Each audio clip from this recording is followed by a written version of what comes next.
I welcome you all. My name is Diana Wynand. I'm chair of the San Fernando Valley Climate Reality Chapter.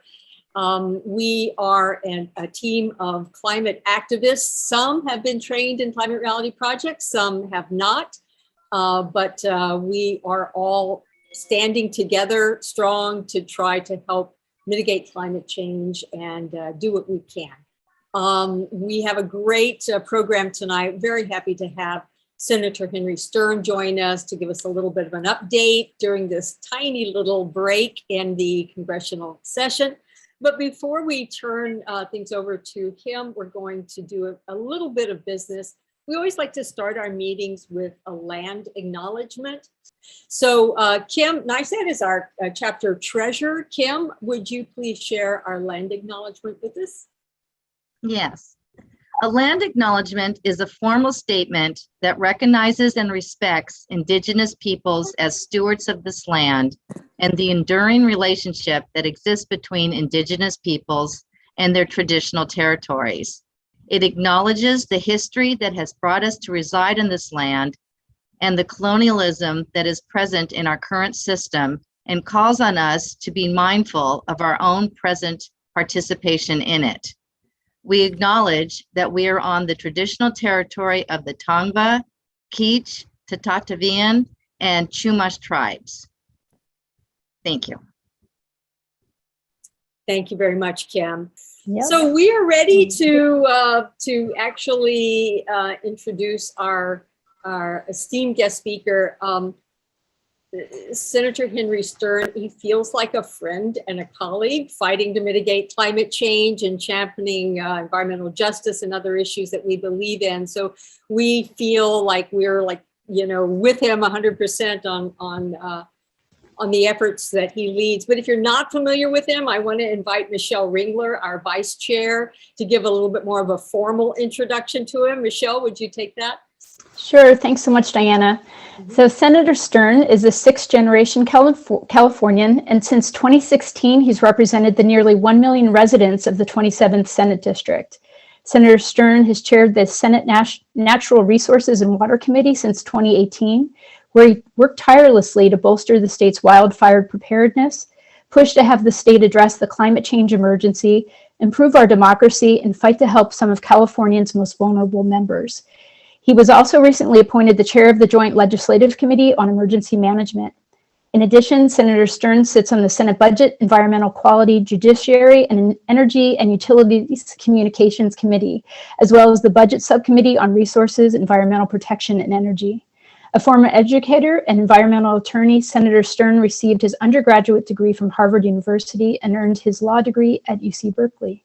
Please give a warm welcome to Senator Henry Stern. I just hope you know that how much we value your work, your voice. Whenever I hear you speak, this is no lie, but whenever I hear you speak, I learn something about not just what you're doing, but the whole process that's going on behind the scenes. And it just makes me value your work and what you're doing for us all. So thank you very much. And tonight we just want to hear from you, just like what's happening.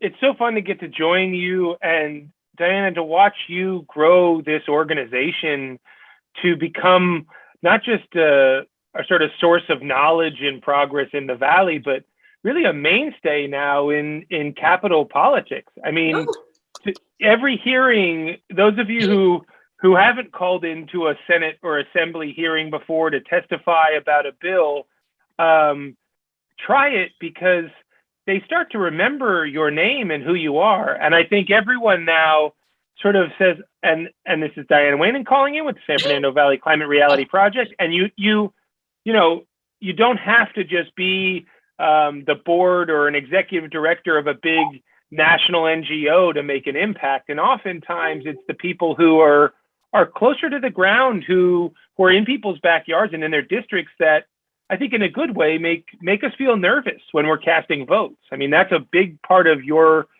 job as activists and as advocates, is to make sure that we know that somebody's listening. Because when we make decisions in the dark, it's very easy to let money and power dictate. And I mean, the sad truth is in California, we're still a petro state. I mean, that's our consumption patterns. We're the third largest consumer of petroleum on the planet. I mean, we would break OPEC and Putin and the entire economy. We talk a lot about Europe, but California's consumption patterns on its own are rivaled only by China, the US, and then the Department of Defense is actually the third biggest consumer on the planet. And then there's us, California. Wow. Did not know. Well, thank you for the input because and the encouragement, because I'm really glad everybody can hear that everything we do matters and that it is noticed at your level. So that's really meaningful to us. Thank you very much. So it matters, and we need more of it. And it's okay to make your elected leaders feel the heat sometimes. And it's not only on Twitter, it's in these sort of arcane forums where you have to sit on a funny, teleconference AT&T service and dial 1 then 0 at the exact right time. I mean, we don't make it easy for you all to penetrate the sort of, arcane nature of politics at the state level, or I would say even at the local level as well. But if you have the wherewithal, and now you have a great shepherd here too, and I know there's many other leaders on this call as well, but we need it. And I really do think we're at a crossroads. I know tonight is about the state of climate in California, and I feel like it's a make or break moment in terms of what kind of state we want to be. Talk more about that. I mean, we wanted to hear about major successes and challenges this year. And gosh, I know you've been through a lot of challenges this past season, but we're always curious, how are you seeing it? What is your experience of it? You're going to tell us a perspective that we don't know. So please share. Look, I don't want to make this talk one of pessimism, because I think that, there's signs of hope.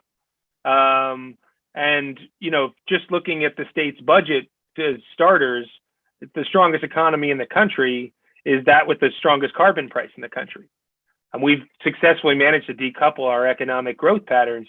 We now know, though, that doesn't always reach everybody at all levels of the economic spectrum. And so, especially in the San Fernando Valley, where I think we don't think of ourselves always as a climate hub or as tip of the spear. We think it's, that activism ought to be rooted in San Francisco or in Santa Monica or in places of, on these coastal, the coastal Central Coast or Santa Barbara. But if anyone's vulnerable to the ravages of climate, it's us in the San Fernando Valley. It's a lot of real people, whatever's left of the middle class, it's us here. And so the stakes are very high. I see signs of hope in that we're investing finally in an extreme heat strategy as a state. And I've been pushing on that for many years. I mean, you all know that we're, on any given year, we'll hit 120. And that's only projected to go upwards in our lifetime. If you look at UCLA's recent heat mapping, it's startling public health crisis and a silent killer where thousands of people are dying every year, but we don't count those as climate victims because it's a heat stroke or a cardiopulmonary issue or a trip to the emergency room that sort of gets treated as exhaustion. But heat, doesn't get the headline every time. It's a lot about these catastrophic wildfires, which, also affect us in the valley because smoke doesn't stay put. So even if you don't have the means to go live in the hillside, that wildfire smoke lands in the valley, and just 3 days of exposure to one of these extreme wildfire events for a kid or a pregnant mother is already proven by Stanford in a recent study last year to have permanent damage on the genetic material in our lungs, that literally it mutates the genetic material in our lungs. And it just takes 3 days of that inhalation under the wrong circumstances. And we know that, cumulatively, heat and the combination of ozone and pollution in our valley is causing disproportionate impacts on people who are, vulnerable to these health catastrophes. But look, we're also the epicenter of the drought crisis. And you're seeing that in all your lawns that are going brown every day, and in the thirst for endless water that started with Mulholland out there saying, just go take it, and basically tricking everybody into this myth of abundance in the San Fernando Valley that somehow this was our water to be taken, when in fact we're really based on a origin of theft. When you look at the history of water, now you can say it was entrepreneurship or diversion, but you look at the origins of Owens Lake and how the valley got its water. We have a lot of wrongs to be righted, and even our own sustainable local supply, our aquifers, which the valley is sort of the epicenter of the aquifer system of the entire LA region. We have enough capacity in our aquifers in the San Fernando Valley to supply LA for about 20 years, but we polluted it, whether it's at the Santa Susana Field Lab or just dry cleaners and the manufacturing industry not treating heavy metals and perchlorates the right way. And so rather than going to steal more water or find a way to build a giant new desalination plant that takes the whole power plant on top of it to fuel, we're trying to find progressive and sustainable solutions to our drought crisis. But I've been advancing legislation on that front that hopefully will start to level the playing field so that he who has the longest straw does not always win. Because right now there's a big race to suck up as much groundwater as they can all throughout this state, and it's leaving many communities high and dry. So the challenges are huge, but our surplus, thankfully, is being directed towards progress at a scale that I don't even think Congress can touch right now. I've been depressed about our inability to get meaningful climate policy into the Build Back Better plan, and not just carrots, which we couldn't even get big enough carrots through, but the sticks as well, the Clean Power Plan, and trying to push through something like a low carbon fuel standard. Those sticks are limited. And right now it's actually markets that are buoying everything. The Supreme Court's decision, the only reason it's not utterly catastrophic is that the markets aren't as stupid as our politics are on climate change. They're saying coal is a really bad bet in the long term. And even gas markets are very volatile, and that renewables are actually a very stable way to invest capital. But that's not anything we should be taking credit for, at least at a national level. I started my career working on the Hill after law school for Henry Waxman, who was for one period of time at a San Fernando Valley presence, but when he was in the state assembly. But that was the last time we pushed a major piece of climate legislation out of the House of Representatives. And I thought, in my naivete at 28 years old, fresh out of school, like, okay, this is it. 2009, we're going to do it. And we're on the verge, and reality sort of set in that this is going to be a grind that takes our whole lifetime to pull off. And so I see our responsibility here in California as pushing the envelope on climate and pulling markets along with us. So regardless of what the politics of Arizona or Texas or Wyoming are, and sometimes they're just intentionally anti-renewable because they'll spite themselves. They'll cut off wind farms just because they don't like that green stuff, and then they'll subsidize totally unsustainable coal projects just because it's somehow something that the former president told him is a patriotic duty. But regardless of that, the markets are pulling those renewables here because we need them and we need that power.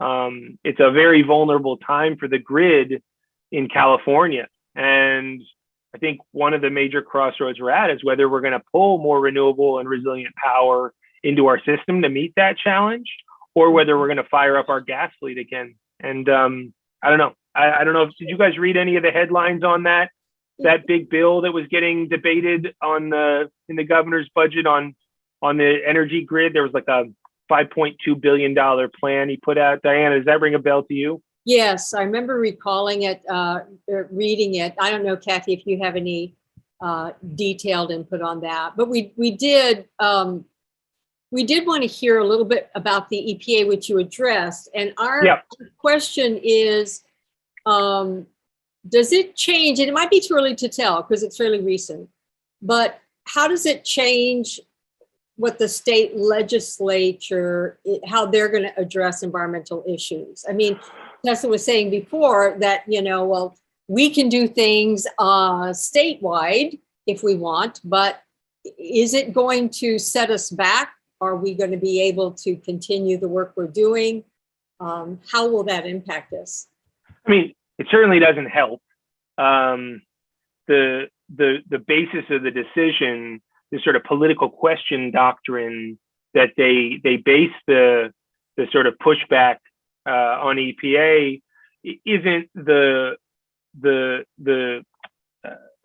really fatal piece of jurisprudence we were most worried about, which was the court basing it on a lack of deference. They call it the Chevron standard. It's sort of a fundamental test in federal jurisprudence and state as well, that if your law is simple and sometimes vague or just very basic, that there will be deference to the expert agency on how they implement that. They did not go after Chevron deference. Instead, they said, the political question they feel is still out there for Congress to address. And so there's sort of a void there that the courts aren't allowed to fill. Now, they didn't say that state legislatures aren't allowed to fill that void, nor did they say Congress isn't allowed to. So in some ways, with that political question basis, they raised the stakes for state politics. And I frankly think with all the backwards decisions we're seeing come out of the Supreme Court, that state level leadership is going to be the basic barometer of progress going forward. That federal power in general has just been undermined. Basic right to privacy and autonomy over your body, or how gun laws are implemented. But certainly on climate policy, I think it gives a lot of space to California to keep charging ahead.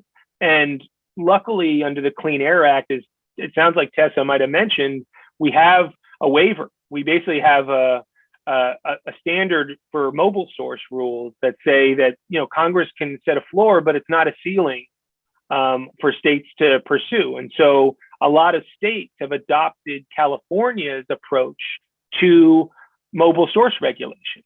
And so that section, both 117 and 112, those standards, the reason we have an electric car industry that's thriving really date back to my predecessor, Fran Pavley, having the foresight back in 2002 to utilize that Clean Air Act space that we're given by Congress to do what we need to do in California because our air is so bad.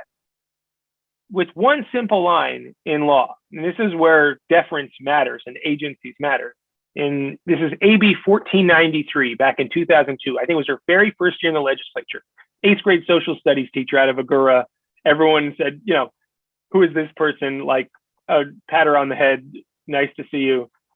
This little quietly moving bill that told the California Air Resources Board to implement all cost-effective and technologically feasible regulations to address greenhouse gas emissions. So anything that's cost-effective and technologically feasible. It didn't say you have to make an electric car. It didn't micromanage the economy. It just said, go take a look at what's actually, from a cost-benefit analysis of deaths from lung-related illnesses, for example, versus economic benefits of building an electric car industry. Go weigh that out, and if it pencils, adopt it. And all these years later, after decades of fighting, 20 years later, now California's zero-emission vehicle standards are going to move us past the internal combustion engine, hopefully within the next 12 years. That's being debated right now at the Air Resources Board, and I'd like to see them go a little faster. But by 2035, every car sold in California is going to have to be zero emission. And that is a total game changer because, as we said at the outset, we're a petro state. And the reason we're a petro state is because we drive more than anybody else, as anyone who's been on the 101 or the 405 recently can well attest. So those vehicle miles, every one of those traveled on something other than petroleum, are going to be market movers. And you're seeing now the global auto industry finally stop the fighting and actually get with the program. And even beyond, people want to talk about Tesla or even Ford's leadership, but you're even seeing like the companies that were the biggest heel draggers of all. I mean, Hyundai we could never move them. Now that's the number one selling electric vehicle in the country. It's the new line of Kia SUVs. They're even beating out Tesla. They gave them a run for their money this last cycle. So one little line in California law from a humble San Fernando Valley legislator that gave some deference to the air board to say, just let your smarties over there go figure this out, and didn't write a 500-page bill, that has changed the world. So if you're sort of thinking, what impact can I have on climate here from, at a state legislative level, as just one person, I don't know. She's been my lodestar for feeling like I don't know that my labor is not all for naught. And I think it's really hard for all of us when we're dealing with something as big as climate to some days just want to give up and feel like you can't make a dent. But look at our roads, and they're hopefully in the next decade or so going to get a lot quieter and a lot cleaner and a lot more sustainable. And if we can transform vehicles in LA, forget all of California. If LA itself just electrified, you're talking about 1/10 of Russia's oil exports dead overnight. That's market power that we can exercise and change the world. So, well, anyway, speaking of state, that's really an interesting perspective, putting us in the global reference. As we saw this past year, there was a lot that didn't happen that we wanted to see happen, right? Yes. How can we, as advocacy groups, how can we help mitigate climate issues that either will not be addressed through legislation or cannot? I mean, you just gave a beautiful example, of how definitely Fran Pavlov did it, but what do we do? Like Elisa Canyon, some of the CalSTRS and CalPERS divestment. What can we do outside the legislative arena that could have an impact, if there is something we can do? So much, but don't overwhelm yourselves with how much there is. Simple thing, couple obvious ones. One, the California Resources Board right now is updating their scoping plan. The scoping plan is what implements not just that clean car standard I just mentioned, but all the other climate policies in the state. It's sort of the umbrella over which all other climate policy is organized. And the fundamental question that the Air Board's wrestling with right now is, how aggressive do we want to be in the near term? Everyone wants to get to net zero carbon by 2045 or carbon neutral economy. I'm very skeptical of those kind of long-term distant goals. What are we doing in 2030, right? What are we doing in this decade? And the Air Board is taking public comment right now on their scoping plan, which in my view, and I'll be sending a letter soon with a number of colleagues who I've been working closely with, I think that they've been woefully underambitious in their current plan. The Cal Enviro voters, NRDC, Sierra Club, a number of environmental justice groups have all weighed in to similar effect, but sending in those little comments to the scoping plan proceeding makes a huge difference, especially when it's not from a mainstream organization, but just from average citizens. So telling them to up their ambition and to show us progress now, this decade. I want to see it before the Olympics. We could be electrifying LA before 2028 if we really put our minds to it. But the danger is right now they're kicking a lot of the really tough stuff down the road. So issues of extraction, like Aliso Canyon, or like the 5,000 oil wells within a half mile of people's homes in LA, where I think 250,000 people live within a quarter mile and over 2 million live within a half mile. Tessa might be able to double check my math on that, because the county's been just bold and leading on those sort of neighborhood drilling issues, along with now City of LA and Culver City. But the Air Board hasn't wanted to touch those tougher topics like extraction and moving beyond fossil fuels, sort of developing those new assets. They haven't wanted to get to push for a full 100% vision for our grid on any expedited time frame. And even the clean car standards, they're talking about pushing that to 2045. And so, they respond to pressure the same way this governor responds to pressure. And I believe that Gavin Newsom is truly a climate leader and wants to do the right thing. But like all leaders, Jerry Brown once gave me, I heard this advice from him, said, don't make a decision until you have to. No, and most prudent politicians, maybe I tend to be a little more brazen with this stuff and maybe not as politically smart as I should be. I just learned that all too well in a campaign I ran, where I ran up into the fossil fuel lobby and sort of just went headlong into it. But if you're being prudent, you need to hear and feel pressure. And I don't think it's impolitic or a low blow to demand that the governor and the air board push the envelope here. And in some ways, Diana, that's been a better route to expeditious progress than through the legislature, because the influence of oil and gas money and a lot of times the trade unions that they employ on a lot of major climate legislation, they've managed to kill it off. And so as a result, we sort of have to go through gubernatorial level or agency level action. So I would say in some ways, good to spend your time on the legislature, good to not, keep the heat up on us, but this governor and the air board and even arcane entities like the Public Utilities Commission that's going to be deciding the future of Aliso Canyon, they'll listen often to your comments more than we will. They're under a legal obligation to do so. In fact, the California Administrative Procedure Act says you have to take every comment into account. So if you raise a new issue and say, my kid has asthma, they've been living here in San Fernando for, however many years, or whatever your personal sort of story is, like, they actually legally have to listen.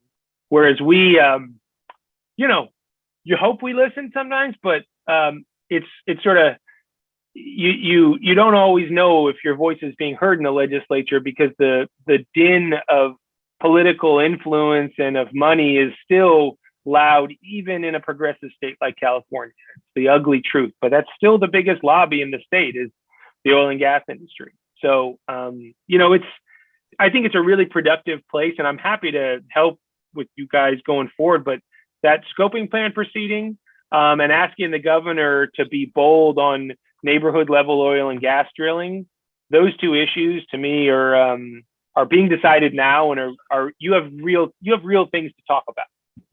It's not just hypothetical. That's really great advice. Thank you.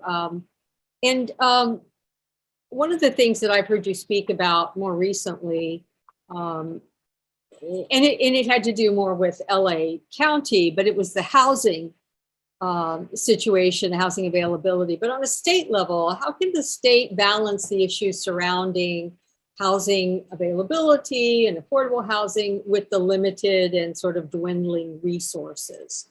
I've wrestled hard with this one over the years, because on the one hand, I've been much to my political detriment, very anti-sprawl and very much a thorn in the side of the building industry, looking to build out, the Tejones and the Newhall ranches. And, you see the level of building going on out in Riverside and San Bernardino County now, because the lie to those future homeowners is that it's cheap to live here.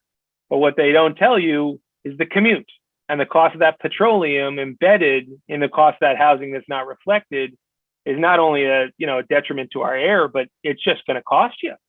And so, I've been pushing back really hard on sprawl, and also on developing into our open space and our wildfire zones, because taxpayers are really subsidizing, wealthier people building in the hillsides, while everyone else in the flats has to pay the cost of the fire department to insure those places or to defend those communities. But at the same time, I will say, I've found a new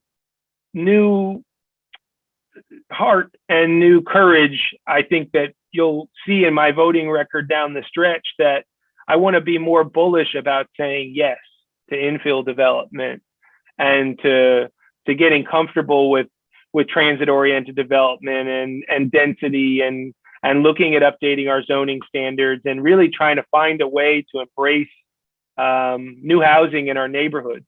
You know, I didn't vote, for instance, for SB 9 and a bill called SB 10. Those were very controversial pieces of housing legislation. But Senator Weiner from San Francisco, who was a big proponent of those, always gives me grief. And he says, you know, if you're going to be a climate advocate, you also have to be a housing advocate, because the vehicle miles traveled puzzle, that petro state, is driven by our sprawling ways. And so unless you do find a way to yes, and that's in the city of LA, all your climate advocacy is for naught. So you can have a renewably powered grid and you can have, you know, all the low carbon fuel you want. But if people are still living out in the hinterlands, it's not going to work. So I think we have to have, you know, just more cover for, especially at the local, the city level and the county level, to help our local electeds find ways to yes, because it's very, very hard politically to permit projects. I was working on an affordable housing project, an all green, fully electric, low income affordable housing project. But even there, it was from an old abandoned building across the street from a middle school and had been, you know, sort of an eyesore. And even there, it was really tough going. And I'm a state senator, so I can hide in Sacramento. I don't have as much pressure, but for a city council person who has to say yes, that's not easy stuff. So I would also include in your sort of scope of advocacy, potentially looking at those kind of housing projects that do make sense and helping be voices for those council members to say, hey, we should be doing this. I mean, I look at something like the 101 hotel project right off Ventura Boulevard across from the path. The 818. Sorry, you were close. The 818. Sorry, Seth. Yeah.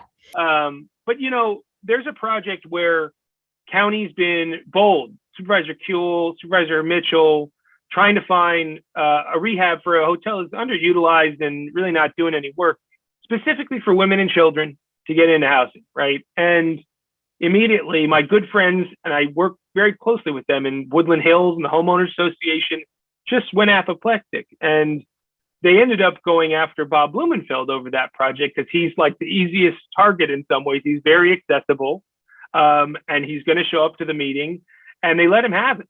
And to some extent, the county as well, even though the county is kind of the main financer, but easier to get to city council in some ways. I want to see projects like that are well thought through and that are going to be well managed happen. I think we have to be smarter about how we have a conversation with the community about those kinds of housing projects and have there be no surprises. And for instance, the people that the housing was intended for wasn't really understood at the outset. And then we're sort of playing catch up and explaining it to people. But those are just a few examples of places where I think, you know, that's right along a transit corridor.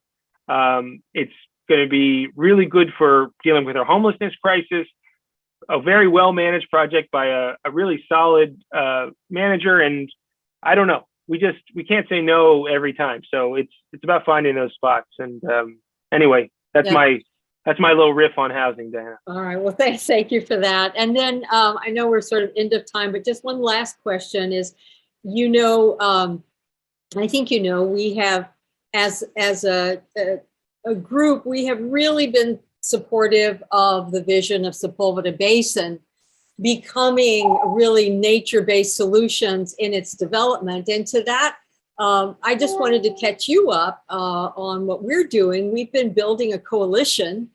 We've reached out to the Sepulveda Basin Wildlife. I have to get all the acronym. SWANK. Is it SWANK? Swabawaka something. So the Wildlife Area Steering Committee. So we reached out to them, and we have started to have meetings to share this vision. We've had Heal the Bay, Friends of LA River, Audubon Society, the Climate Center, who are very, very supportive when they see what it can be. And even though the city and the county has made certain decisions that, you know, seem in the short term to veer from that, we want to try to keep the ship towards the nature-based solutions aspect. And so we wanted you to know that we're still in that. And then if Bless you. had any updates on that, or if there was any Yes. direction you would give us Yes. to do that, or so support, motivation, that we'd love to hear Yes. it. It's important to us. So expect to see something from my office very soon on that front, in a budget request to the Department of Water Resources, actually, which is working directly with the Army Corps on those what they call engineering with nature pilot projects all around the state. And I think that, if we just leave it at the wildlife corridor, which thank God we got the funding together and are building the largest land bridge in North America over the 101 freeway to start to rewild that critical habitat. But if we just stop there and say, okay, we're done, we built one land bridge and that's going to rewild all of LA. None of these species will survive, and we'll be left with an asphalt future unless we embrace those kind of nature-based solutions that, Diana, you've made an impact. I mean, I had the Secretary of Resources for the entire state of California text me your article, Secretary Crowfoot, and say, hey, are you into this? Is this your kind of, I'm like, she's speaking the truth. Diana knows what she's talking about. And look, I don't think any of this has to be at odds with the city's plans or the county's plans. We can do, some building rehab and some, have a sports facility or whatever some of these projects are that they're excited about. And they sort of think building by building. But if we don't think in terms of flood management, in terms of rewilding, and really widening the aperture of what that basin can be, and maybe not treating golf and model airplanes as sacred cows that cannot be touched, but saying like, hey, why does the model airplane field have to be exactly where it is? Maybe that's a better way to have some catchment or a floodplain, or maybe we don't have to have the golf course take 36 holes and we can reroute some of the way the course moves. These aren't radical re-engineerings of our, sort of daily recreational uses, but they would radically re-engineer the floodplain itself and make it so in that atmospheric river event that we know we're going to have, lives will not be lost in Reseda. Everyone thinks you're crazy if you talk about people dying of a flood in Reseda or Canoga Park or Lake Balboa. But we know that super floods are real and that basin is too narrow at present for those sort of 1 in 10, 1 in 20 events that we know are coming. And that'll be on us if we don't think big. Now, I don't think county or city has the means to do it. And that's where I don't want to blame them for not thinking in that big way. That's where the state has to help. And I think, so we're going to be pursuing both a budget item down the home stretch. You'll be seeing that in a letter. I've been meeting with the Newsom administration and Department of Water Resources, but I'm giving you a preview of that because I still need to sit down with Councilmember Martinez, with our county officials, and Supervisor Kuehl on the river has been like godsend to get the headwaters going, to speak up for the upper LA River. Thank you for that. But we've got to really dream big, and I want to see it before 2028. I think we're going to see a lot of hardscape sort of push in our region around 2028. And unless we commit to a wilder kind of future and say that has value too, I worry we're just going to try to sort of hardscape our way through this. And that would be a mistake. So I'm going to try to do my part and put up money that's going to give those opportunities and not necessarily micromanage the planning and let the locals sort of drive it, but you guys making space for that bigger dream that you articulated so beautifully in that Cal Matters piece really makes space for me to go do my job. So bless you for it. And I'll certainly loop this group in after I've sort of, gone around and had the right meetings and put it all together. And but I think, we still got a little surplus left. So it's at the top of my list. That's fantastic. It's great to hear you speak and give it that perspective. And so that, we have spoken to the Department of Water Resources. We spoke to Art there and shared a presentation, as well as the 30 by 30 team, as you know. So yes. If there's anything else any place else that you think would be good to plug us in, please Find me use some this. allies. Please use this. Yeah. Find me state level. All I would say is if I can get some co-signers in the region, in the San Fernando Valley at the state level. So all your sort of, we have a nice confluence of, not to use too many river terms, but nice confluence of a diverse group of state legislators. There's Senator Hertzberg. There's Adrien Nazarian. There's Jesse Gabriel.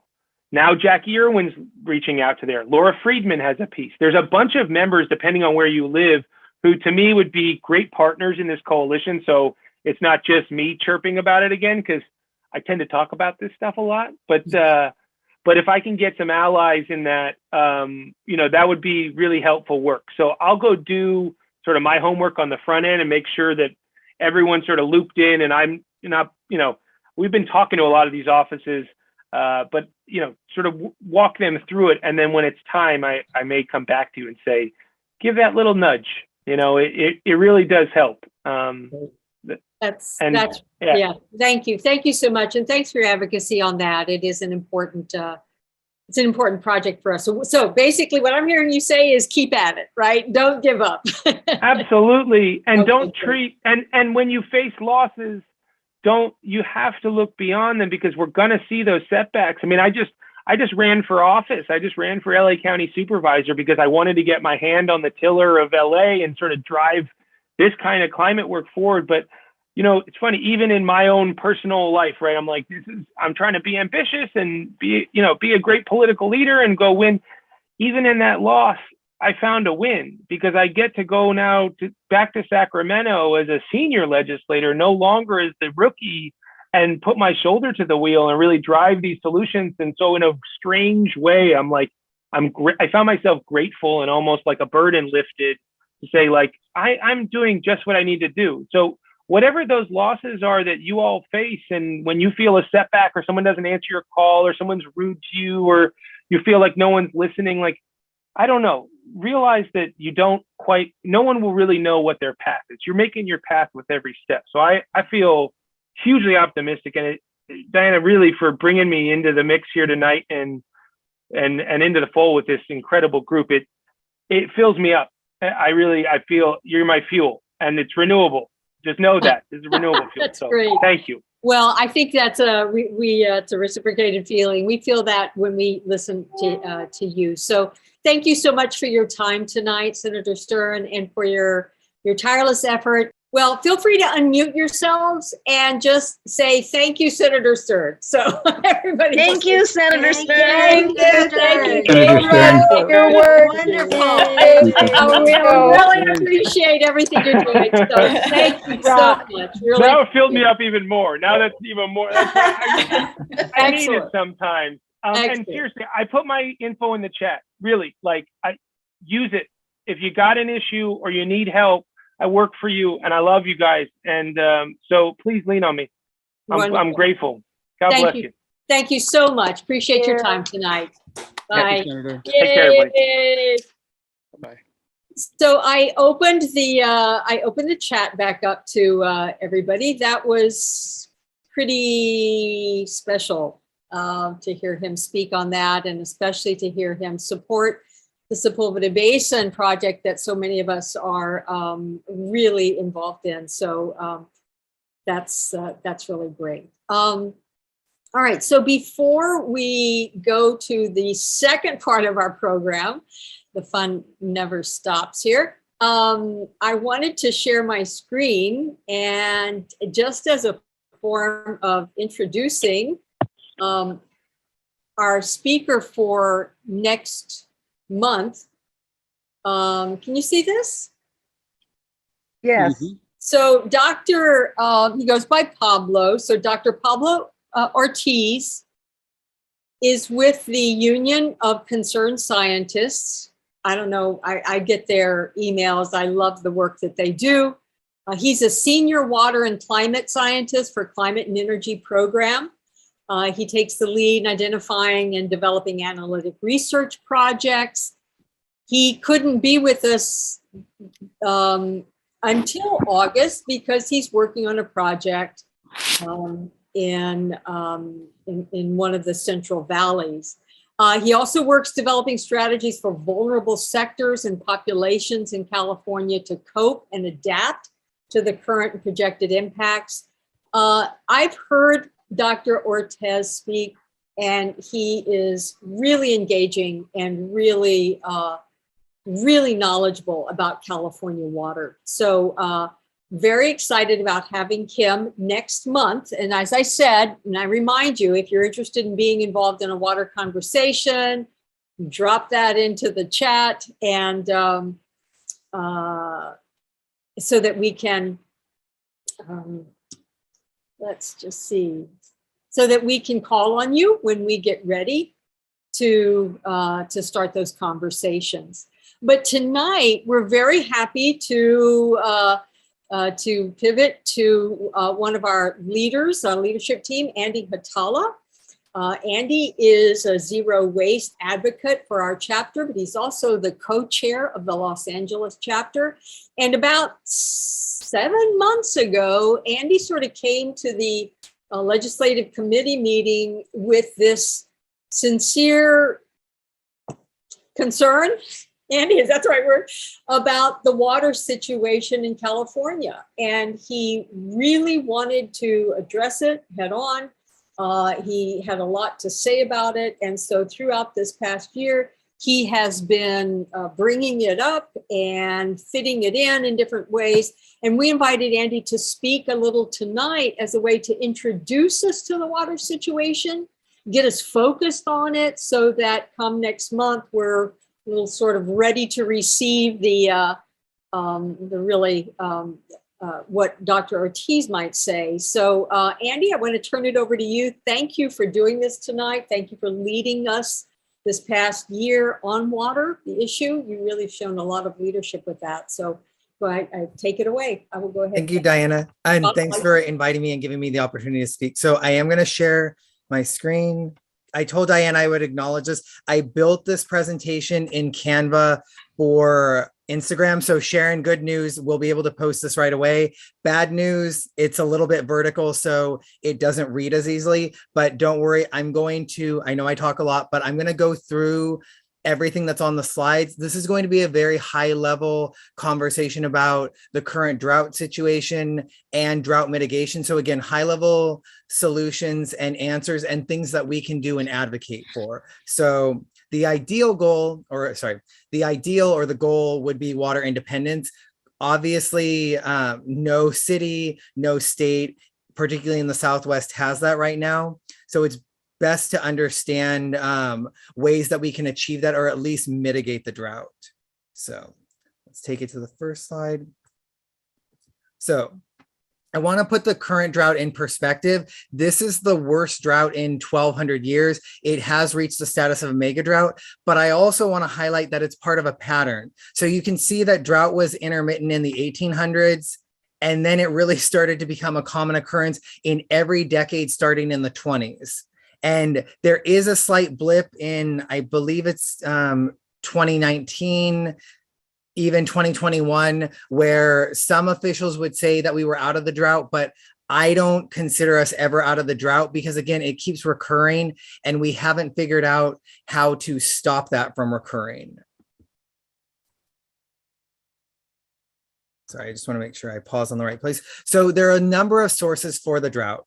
Biggest one being low rain, lower snowfall than projected, higher temperatures, dry air masses. And again, this is just basic information, basic weather or meteorological information that you can find on Wikipedia. These are the basics. Right now, what most scientists argue is that this is part of natural variability. There isn't enough evidence to say that climate change is the principal driver. However, the thing that I want to highlight and really showcase is that climate change or anthropogenic warming, so human caused warming, amplifies drought from anywhere from 8 to 27%. So we're already experiencing drought. We've experienced bad drought, currently mega drought. It's 8 to 27% worse. So up to a quarter times up to 25% as bad, a quarter times worse, because of climate change. So I would argue that climate change is a huge factor because it's making an already bad situation worse. Also, it's amplifying the wildfires that we experience. It's extending the wildfire season. And other sources that we can really point to are our unsustainable and unchanged water rights. So those policies date back to anywhere from the mid to late 1800s and some back to the early like 1920s. And those we can't really touch because of property right laws. The state is entertaining alternative models as far as like sharing rights or building collectives. Some of those have had limited success, but a lot of them have fallen through. Senator Stern alluded to this. People are just pumping the state dry if they have access to water. So we have some defunct policies in addition to those water rights. And last but not least, we have antiquated and just traditional water infrastructure. Diana did point out something earlier to me today. The state just through its budget, basically allocated $193 million to drought mitigation or water infrastructure and water resiliency. That's a good thing. An additional 15 million, so 208 million total will go to water resiliency and infrastructure. 15 million of that 208 that I mentioned is slated specifically for natural restoration and preservation of ecosystems. So that is good. However, if we expand traditional water infrastructure, I consider that a lose-lose situation because again, that's not really beneficial right now. And there's a primary reason for that. Traditional water infrastructure relies on water that you don't have yet. You need water to store in things like reservoirs or dams or channels. And the truth is we don't have water. We don't have the rainfall or the snowfall to fill in those artificial channels. So I personally don't see the point in building those. The other thing that I think it's important to look at is the sources of water use, because again, this is a numbers game. This actually comes from Jerry Brown, but I really like it because it sums it up quite well. 50% of the water that's used in California goes to natural systems, goes to the environment. So that's pretty much untouchable unless we want to lose more wildlife, more flora, more fauna, like all of that stuff. So the trees, the plants, the rivers themselves, the animals that live in all of those ecosystems. If we take more water away from that, like again, that's just not feasible to access that. So consider 50% of the water in California off limits. Also, dry air, climate change is going to take more of that. So that leaves about 50% that we can work with. You do the math. We can all do basic math here. 40% is larger than 10%. So it's good to conserve, but we've already conserved up to 7.7%. Of the water that we normally use. So we're down, our water usage is down approximately 7.7%.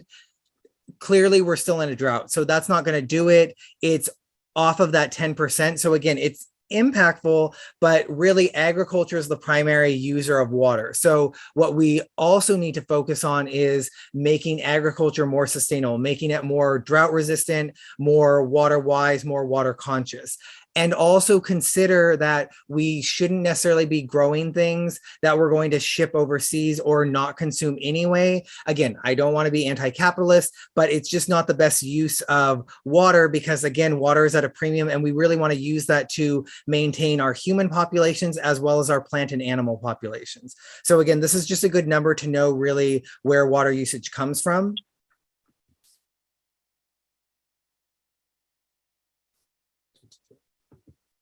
And again, like I said, the problem is that our traditional or old solutions require water, which we don't have, and they're also really expensive. So that's also why I don't want to include desalination, because there are other more sustainable means of water conservation, water reclamation that are truly more sustainable, more cost effective, and don't endanger nautical life or marine life.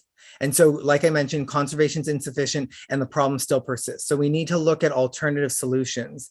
And so I consider alternative and best practices being sustainable drought mitigation and sustainable water infrastructure. So what does that look like? It means expanding water recycling. So recycling as much water as we can, purifying used water, recycling it more and more. Again, because as you recycle it, it is truly renewable at that point. If you want a good example of water recycling in action and proof that it works, look at Orange County. Their aquifer is at about 80%. Most aquifers in California are at anywhere from 20 to 40%. So again, it's because Orange County actually does reclaim their water. They recycle it. They have a large plant that does so. I think it would be beneficial if most urban cities, most major urban centers in California and in the Southwest had that. Also, rainwater capture. If we captured the minimal amount of rain that California itself gets, even LA itself, we would get 30 to 50% of our municipal water needs just from rainwater, but most of it goes off into the ocean as stormwater runoff because we don't have a means to capture and purify it. Obviously, we need to purify it because it's going to touch the ground, which dirt obviously isn't the problem. It's contaminants and toxins like oil, gas, and other things that have leached into maybe the soil, but primarily like the asphalt and the main things that water falls on. Next thing would be transitioning to renewable energy. It takes water for cooling purposes, or water is needed to cool traditional electrical generation. It's not needed for renewable energy. Another thing that could be done, sorry, I should have done a separate slide, I'll update it, is updating the grid. So that's an easy one that conservatives and liberals alike can get on board with, because upgrading the grid just means that it's more modern and that it handles electricity better. It's more efficient, and it reduces cooling needs, but it also means that our electrical system and electric grid are running more efficiently, which reduces the likelihood of blackouts and brownouts.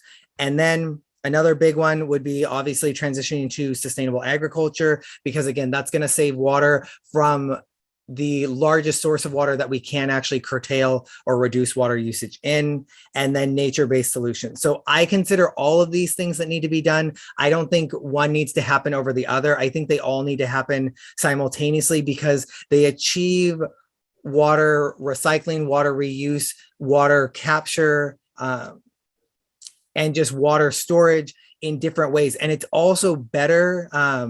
We do have Melanie Winter on the call. She's a big advocate of nature-based solutions. She can talk to that. Both chapters are huge advocates of nature-based solutions and natural restoration, but these are all means of keeping water underground, which means it's safer and less prone to the impact of climate change, obviously, because it's not exposed to the sun and the air. It's underground and protected. So the other thing we could do as a small measure is start protecting and covering our water sources better. We still need to give access to animals and plants that need them, but really we also want to cover them as much as possible to reduce evaporation and transportation, again, wherever feasible. I know we've started doing that, but probably need to do it to a larger degree without impacting the life that needs it. Okay, and then other like visionary policies, and Senator Stern actually alluded to this. It's good to have plans. I would argue we truly need a vision. So an idea of, or a goal of water independence. And I think that can happen and should happen at the local level. So City of LA, City of Culver City, I've actually mentioned that to the Culver City mayor and the vice mayor. Again, but not just Culver City, LA itself, the state, the whole region. And it's also an opportunity for regional as well as interstate collaboration on water projects, because the truth is water is life. We all need water, and water is sparse at this point.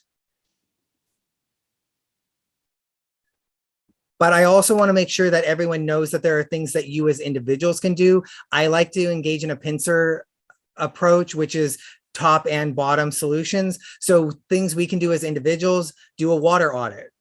Use less water in our everyday activities, install water efficient equipment, install water recycling systems, rainwater capture systems. Those are legal now. Incorporating more plant-based diet. I think it's important to look at our diet and make sure that it's, you don't have to go completely vegetarian or vegan, but if it's more moderate in scope, it is a little healthier, but it also saves water.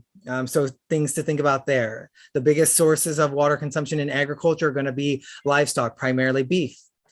Installing drought tolerant landscaping and smart irrigation systems. Diana and I have contacts, and we have other climate leaders that are experts in drought tolerant landscaping and native plants. So those are all things that we can do. And to Senator Stern's point, we can also reach out to our local, state, and national officials to advocate for sustainable water infrastructure, renewable energy, sustainable agriculture, and nature-based waterways and restoration. All the things that I mentioned, I think are key.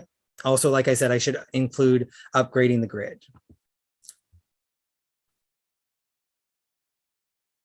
But otherwise, that is my brief presentation. So I believe that we're going to achieve, or the only way we're going to achieve water independence is through individual as well as collective action. So I hope that was helpful. I do apologize if it was a lot of information, but I do hope it was helpful. And if you do have questions, you're always welcome to email me. And Diana, if we have time, I'll take them. But again, I don't want to keep anyone else from getting back to their family and thinking about how they're going to approach the drought now or moving forward. Andy, thank you so much. You guys, feel free to say thanks. And I hope it wasn't too distracting, but people are responding in the chat. I think, you're taking the lead and bringing this front and center has been really good. Everybody has some good ideas, it sounds like, that were mentioned in the chat. Andrea mentioned, it's sort of depressing about the almonds.